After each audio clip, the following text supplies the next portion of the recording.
Всем привет, дорогие друзья! В преддверии 23 февраля давайте приготовим вот такой сугубо мужской торт. Для его приготовления нам потребуется сметанный крем и медовые коржи. Диаметр коржей у меня 16 сантиметров. Рецепты сметанного крема и медовых коржей уже есть на канале. Ссылка будет в описании под видео.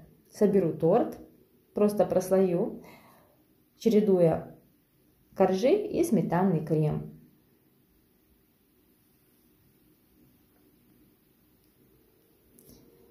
Я выпекла 15 коржей. Для сборки мне потребуется 13. Так как торт очень высокий, я помещаю его в 2 кольца во время сборки.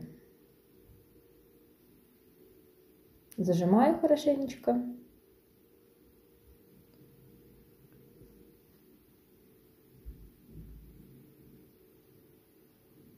Сверху на последний корж кладу подложку и небольшой груз.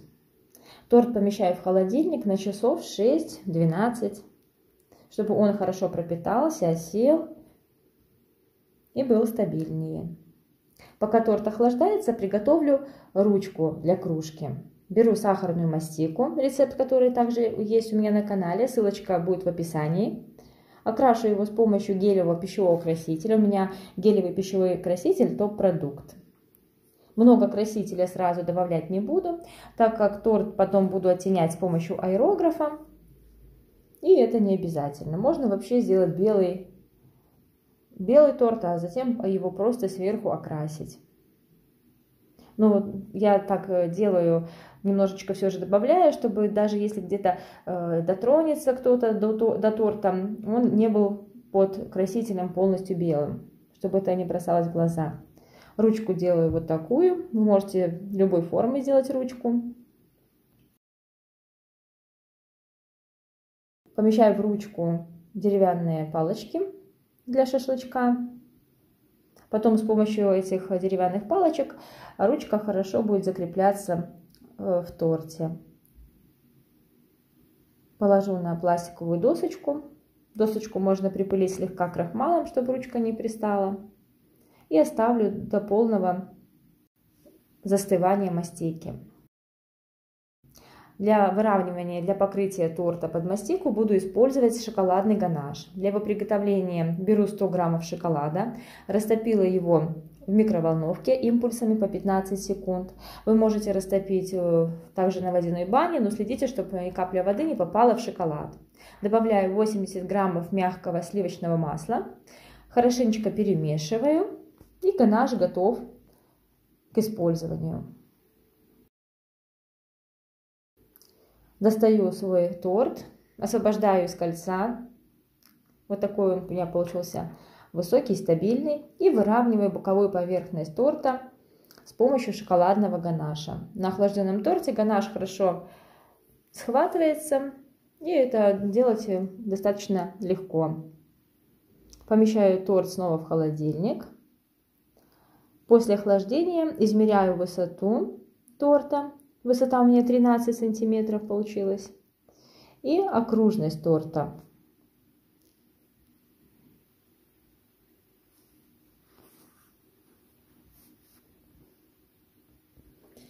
Окружность торта у меня 53 сантиметра.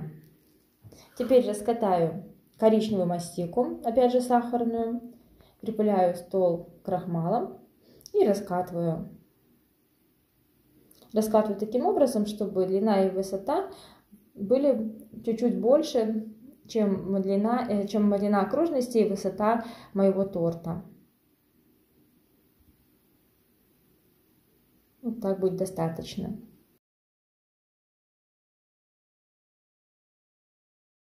Теперь необходимо нанести текстуру. Кружка у меня будет имитировать деревянную кружку.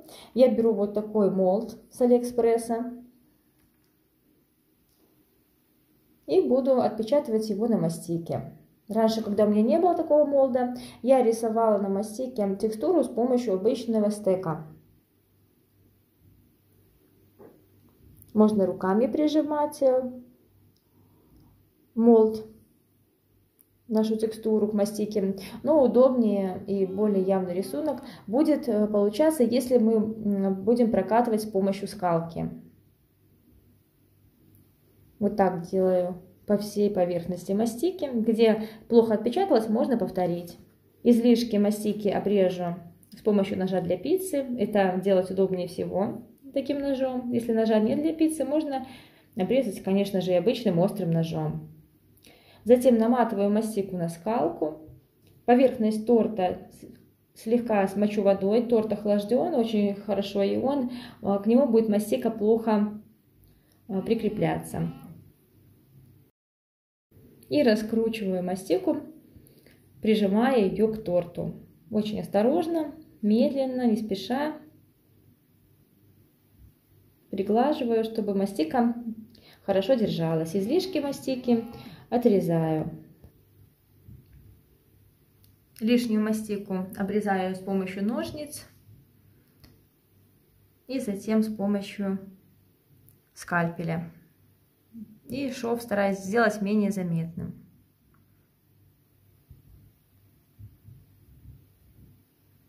Вот так получилось.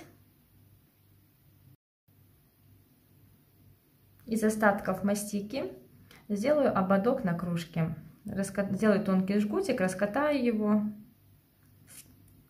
подровняю. Опять же измеряю длину, чтобы хватило на всю окружность торта. И приклею на торт с помощью воды.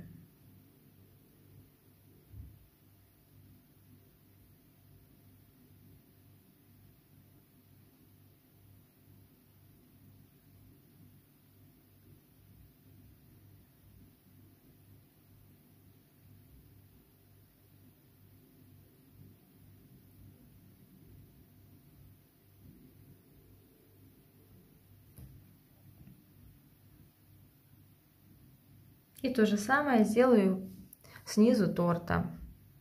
Такой же ободочек. Ручка хорошо засохла, вставляю ее в торт. Вставлять в торт ее лучше вместе соединения мастики. Ну и окрашу с помощью аэрографа сверху, чтобы цвет кружки был более ярким и она была более объемной. Окрашивать буду с помощью гелевого пищевого красителя. Смешаю коричневый краситель, немножко добавлю желтого, чтобы цвет был теплее, и разведу в водке.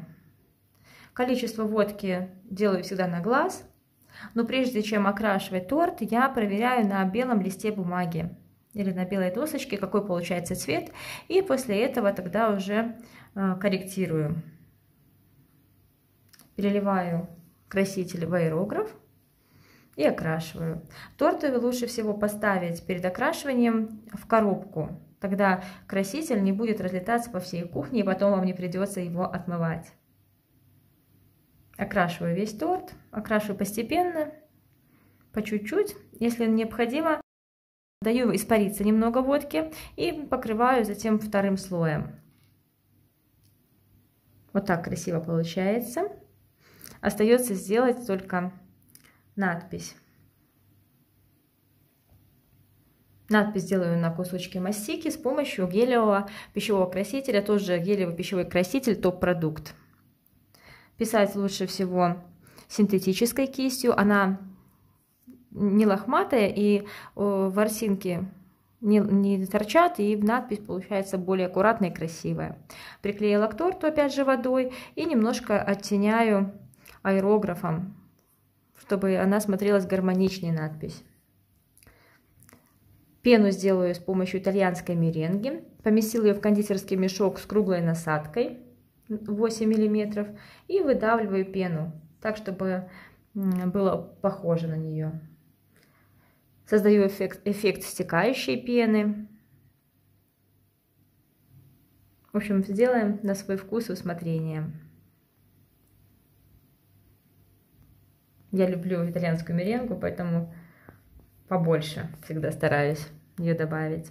Остается сделать теперь льющееся пиво. Для этого я беру алюминиевую проволоку, изгиб ей придаю, так, чтобы он был похож на льющуюся струю пива.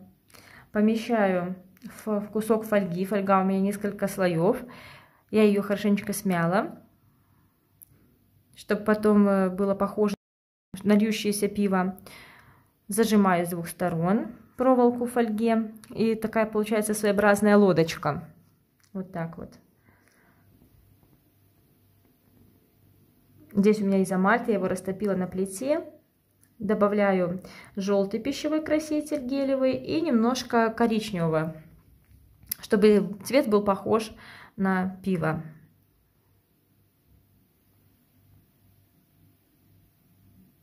Вот так вот. И выливаю изомальт в получившуюся лодочку.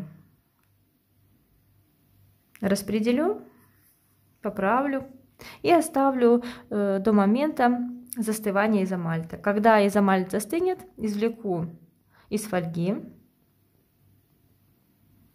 Можно, конечно же, сделать самостоятельно карамель. Вот так получается. Очень даже, мне кажется, похоже. Теперь проволоку, которая будет вставляться в торт, необходимо обмотать пищевой пленкой, изолировать ее от контакта с тортом. И вставляю в центр торта.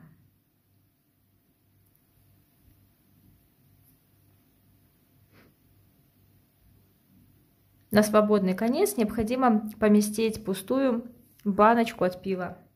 Или если же вы будете делать квас, от кваса. Вот так красиво получается. Давайте порадуем наших мужчин оригинальным подарком.